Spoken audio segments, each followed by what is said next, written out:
प्राचीन ग्रीस में एक समय की बात है। वहां मिदास नामक एक धनी राजा रहता था।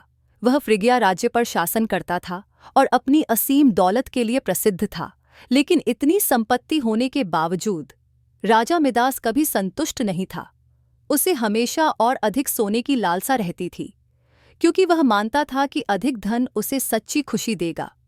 एक दिन अपने बगीचे में टहलते हुए मिदास की मुलाकात सिलेनस नामक एक साटायर से हुई, जो देवता डायोनिसस का अनुयायी था।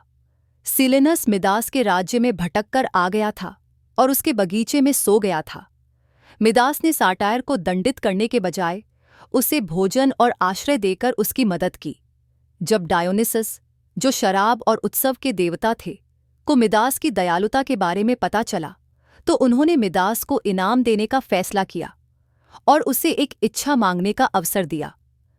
उत्साहित और लालची मिदास ने इच्छा जताई कि उसे ऐसा वरदान मिले जिससे वह जो भी छुए वह सोने में बदल जाए। डायोनिसस ने मिदास की इस इच्छा को लेकर सतर्कता दिखाई, लेकिन फिर भी उसे पूरा कर दिया और कहा, इस पल से जो भी तुम छुओगे वह सोने में बदल जाएगा।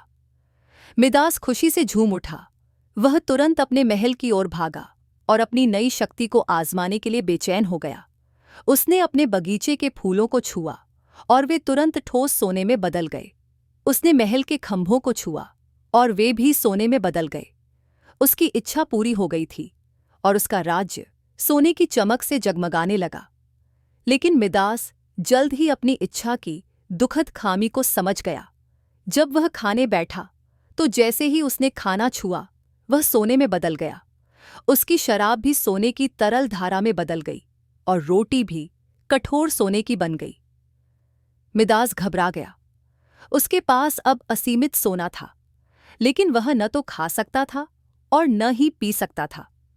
सबसे बड़ी आपदा तब आई जब उसकी प्यारी बेटी उसकी परेशानी देखकर उसे सांत्वना देने के लिए दौड़ी। मिदास ने जैसे ही उसे गले लगाया, वह भी एक सोने की मूर्ति में बदल गई। दुहक और पछतावे से भरे मिदास को एहसास हुआ कि उसकी लालच ने उसे वह सब कुछ छीन लिया जिसे वह वास्तव में प्यार करता था।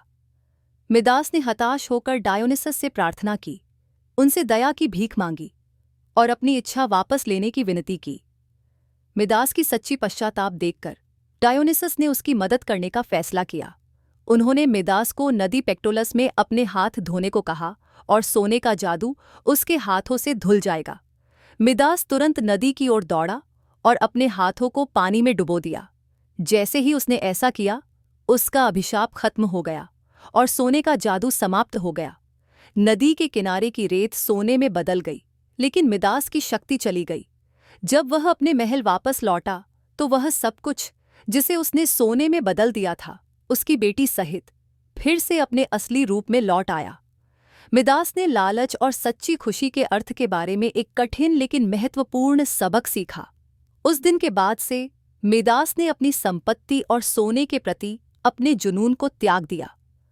उसने एक साधारण और संतुष्ट जीवन जिया, जहां उसने प्रेम, परिवार और दयालुता को भौतिक संपत्तियों से अधिक महत्व दिया। कहानी की शिक्षा।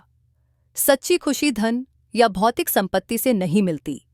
लालच हमें उन चीजों से वंचित कर सकता है जो जीवन में वास्तव में महत्वपूर्ण हैं: प्रेम, परिवार और आंतरिक शांति।